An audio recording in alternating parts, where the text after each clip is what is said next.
When news started pouring in about the invasion of Ukraine, my heart sank. Hearing about the families torn apart as parents went off to fight broke my heart. I worried about the loss of life and the terrified children hiding in makeshift bomb shelters. I also worried about my own kids here in India. I knew that even if I tried to shield them, they, especially my 7-year-old, they would hear about what was happening. I wanted to make sure they weren't too scared by the stories and the images being shown on TV and in newspapers. How do you explain the violence, the loss of human life, the trauma that war causes without making it a potentially traumatic experience for your child? Namaskar, parents. I'm Dr. Meghna, the therapist mommy. I'm a child and adolescent psychologist and a parenting educator. And today I'll discuss why it's important to talk to your 7 to 12-year-olds about the Ukraine crisis and 6 ways in which you can have this conversation with them.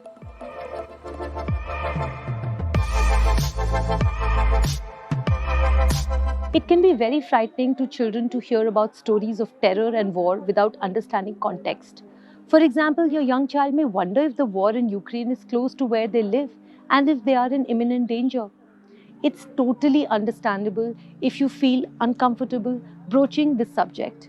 We have a natural instinct to protect our kids from things in life that are uncertain or threatening or unknown or anxiety provoking. Still, it's important that we try to work through our own emotions about the topics and find a way to bring it up with our kids. Kids will look to us, to their parents, to learn how to manage challenging emotions. So, being willing to talk with them, even if you're uncomfortable, can be a way of modeling healthy approaches to hard feelings. Here are 6 tips for how to navigate this conversation with your 7 to 12-year-old. 1. Keep it age appropriate. Younger kids may need a more generalized explanation. It can help to let your younger kids know that there's a conflict happening right now in the world that is scary, and lots of adults are trying to help get people to safety. On the other hand, older kids have probably already heard about the conflict on social media or through friends. Since they are better able to understand concepts around culture and governments and war, you can have more direct conversations with them, paying attention to their emotional reactions as you move through these subjects. Second, choose the right time and place. It's best to pick a time to talk about something like war when your child is relaxed and open. Some kids are most receptive to discussions in the morning, in the car on the way home from school, or during dinner time. But it's best to avoid talking about it before bedtime. Third, ask them what they know. Rather than inundate your child with information, you can ask them open ended questions to gauge what they already know and go from there. Ask your child what they've heard about the war and how they are understanding the events that are unfolding. Ask them about how they feel about what's happening. Invite them to ask questions and leave the conversation open ended. You don't have to know everything or have all the answers. In this case, it's okay to tell your child that you need to look up some information and circle back with the answer. Fourth, be mindful of their reactions. All kids are going to react a little differently to these conversations, and they may not be able to tell you outright if something is scaring them or making them uncomfortable. Try to be as mindful as possible of how they might be feeling.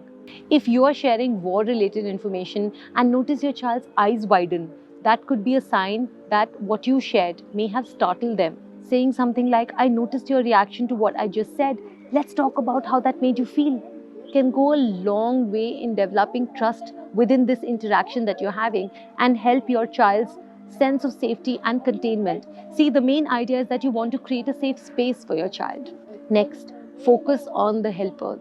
As awful as war can be, there are always stories of hope, generosity, strength, and perseverance of the human spirit. You can choose to focus on those stories. Find positive stories to share with your kids, such as organizations reaching out to assist people in need or young people passionate about peace. You can also encourage your child to be a helper. Doing so can give your child a purpose and make them feel less helpless. For both young and older children, finding a way to help can be comforting and provide a sense of control. This can be like by making a donation, writing a letter, or drawing a picture. Sixth, limit media. In some households, the television is constantly on throughout the day for background noise. This can be particularly harmful during times of war when there may be horrific, and grotesque images and sounds. Also, have conversations with your older kids about limiting media use. Talk to them about the effects of being exposed to upsetting news and images and suggest limitations to their media use during this time. I hope you will have this conversation with your kids. If your child seems particularly upset or affected by world events, consider contacting a mental health professional such as a child psychologist for them to talk to.